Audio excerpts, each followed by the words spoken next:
सुप्रभात। आशा है कि परीक्षितगढ़ ब्लॉक के शिक्षक शिक्षिकाओं द्वारा प्रार्थना सभा का यह प्रस्तुतिकरण आप सभी को पसंद आएगा। करें योग रहे निरोग की श्रृंखला में आज का हमारा आसन है हस्त पादांगुष्ठासन। इस आसन में हाथ से पैर का अंगूठा पकड़ा जाता है। रीढ़ की हड्डी को सीधा रखकर खड़े हो जाएं। दाएं पैर को आगे की ओर उठाकर सीधा करें। इस पैर के अंगूठे को दाएं हाथ से पकड़ें, दूसरा हाथ कमर पर रखें। बैलेंस संभालते हुए एक ही पैर पर खड़े हों। थोड़ी देर के बाद दूसरे पैर से यह क्रिया करें। सांस सामान्य स्थिति में रहे। पिंडलियों पर ध्यान दें।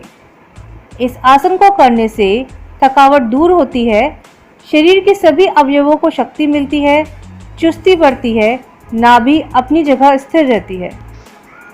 धन्यवाद। सुप्रभात। आज का सुविचार, थॉट ऑफ द डे।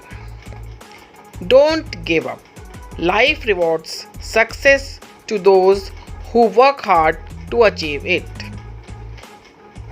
हार मत मानो, जीवन में सफलता उसी व्यक्ति को मिलती है जो उसके लिए कठिन परिश्रम करता है। अर्थात निरंतर परिश्रम करते रहिए, सफलता अवश्य प्राप्त होगी। परिश्रम ही सफलता की कुंजी है।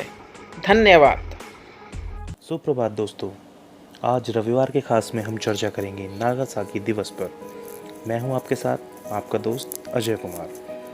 कहते हैं सत्ता का नशा बर्बादी का कारण बनता है। सत्ता के ऐसे ही नशे में चूर होकर आज से करीब 75 वर्ष पहले अमेरिका ने जापान के हिरोशिमा और नागासाकी पर परमाणु बम गिराए थे। यह इतिहास में परमाणु हथियारों का पहला व अति विध्वंसक मामला था। इसे दुनिया का सबसे बड़ा मैन मेड डिजास्टर भी कहा जाता है। 9 अगस्त को प्रत्येक वर्ष नागासाकी दिवस के रूप में जापान व पूरे विश्व द्वारा नम आंखों के साथ याद किया जाता है। अमेरिका द्वारा 9 अगस्त सन 1945 को जापान के शहर नागासाकी पर 11:01 पर फैट मैन नामक प्लूटोनियम 239 वाला एक बम गिराया गया था, जिससे 43 सेकंड्स के बाद ज़मीन से लगभग 1540 फीट की ऊंचाई पर यह बम फटा और इससे 21 किलो टन TNT के बराबर धमाका हुआ। इसके परिणाम स्वरूप इतनी भीषण ऊष्मा उत्पन्न हुई कि तापमान 3900 डिग्री सेल्सियस तक पहुंच गया। वह हवा की गति 1005 किलोमीटर प्रति घंटा तक हो गई। इस धमाके से तत्काल हुई मौतों की संख्या का अनुमान 40,000 से 70,000 के बीच लगाया गया था, परंतु वर्ष 1945 के अंत तक यह आंकड़ा 80,000 तक जा पहुंचा। इस धमाके से 3 दिन पहले 6 अगस्त 1945 को जापान की राजधानी टोक्यो से 805 किलोमीटर दूर स्थित शहर हिरोशिमा पर अमेरिका ने लिटिल बॉय नाम का एक परमाणु बम गिराया था। यह एक यूरेनियम बम था। ये इतना शक्तिशाली था कि इसकी वजह से हिरोशिमा का 90% हिस्सा तुरंत भस्म हो गया और उसी वक्त 80,000 लोगों की मौत हो गई। इस हमले की वजह से हिरोशिमा में कुल 1,92,000 लोगों की मौत हो गई थी।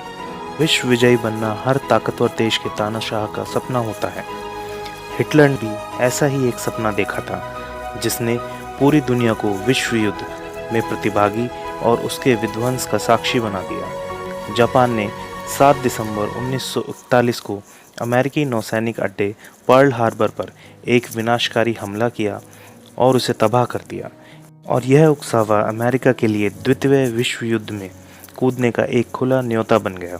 हालांकि परमाणु बम गिराने के पीछे अमेरिका का तर्क यह था कि युद्ध में अमेरिका की ओर से हताहतों की संख्या कम से कम होगी व जल्दी और प्रभावी रूप से युद्ध समाप्त हो जाएगा। वास्तविकता यह थी कि अमेरिकी राष्ट्रपति ट्रूमैन अपने सफल परीक्षणों के बाद जापान को अकेले ही धूल चटाना चाहते थे। अमेरिका नहीं चाहता था कि जापान आत्मसमर्पण करे, बल्कि अमेरिका अपने मैनहट्टन प्रोजेक्ट की विनाशकारी शक्ति का सफल परीक्षण व प्रदर्शन करना चाहता था। मैनहट्टन प्रोजेक्ट के अंतर्गत अमेरिका विध्वंसक परमाणु हथियारों को बनाने की दिशा में काम कर रहा था। इस प्रोजेक्ट में कुल 1,30,000 लोग काम कर रहे थे। इस प्रोजेक्ट के क्रियान्वयन में अमेरिका ने उस समय 13,300 करोड़ रुपए खर्च किए थे। इस प्रोजेक्ट से जुड़े कुल 17 वैज्ञानिकों को फिजिक्स के नोबेल पुरस्कार से या तो युद्ध से पहले अथवा युद्ध के बाद सम्मानित किया गया था। इन हमलों के बाद 15 अगस्त 1945 को जापानी सम्राट गोकुआन होसो ने आत्मसमर्पण कर दिया, जिसके कारण अमेरिका ने परमाणु बम गिराने के अपने तर्क को सही होने पर मोहर लगा दी। दुनिया को न्यूक्लियर हथियार खत्म करने का ज्ञान देने वाला अमेरिका आज भी परमाणु हथियारों की होड़ में सबसे आगे है और उसके पास आज भी 6000 से ज़्यादा परमाणु हथियार हैं, जो एक चिंता का विषय है। परमाणु हमलों के 75 साल बाद हमें लगता है कि अमेरिका को सारी दुनिया से इसके लिए माफ़ी मांगनी चाहिए, क्योंकि इस हमले ने जापान के दोनों शहरों में इंसानियत को जो जख्म दिए थे वह आज भी हरे हैं। हमलों के दंश आज भी वहाँ के लोग झेल रहे हैं। आज भी विकिरणों के कारण इन शहरों में बच्चे अपंग पैदा होते हैं। वहीं दूसरी ओर कैंसर जैसी बीमारियां भयावह रूप से फैली हुई हैं। निकट भविष्य में किसी भी देश को इस तरह के युद्ध का साक्षी ना बनना पड़े, इसी कामना के साथ मैं अजय कुमार कहता हूँ आपसे अलविदा। धन्यवाद। सुप्रभात। भारत रत्न पूर्व प्रधानमंत्री स्वर्गीय अटल बिहारी वाजपेयी जी की यह कविता हिरोशिमा की पीड़ा की याद दिलाती है। किसी रात को मेरी नींद अचानक उचट जाती है, आँख खुल जाती है। मैं सोचने लगता हूँ कि जिन वैज्ञानिकों ने अणु अस्त्रों का आविष्कार किया था वे हिरोशिमा नागासाकी के भीषण नरसंहार के समाचार सुनकर रात को कैसे सोए होंगे।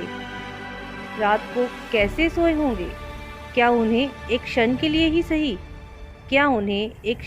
ही सही ये अनुभूति नहीं हुई कि उनके हाथों जो कुछ हुआ अच्छा नहीं हुआ? यदि हुई तो वक्त उन्हें कटघरे में खड़ा नहीं करेगा, किंतु यदि नहीं हुई तो इतिहास उन्हें कभी माफ नहीं करेगा। धन्यवाद।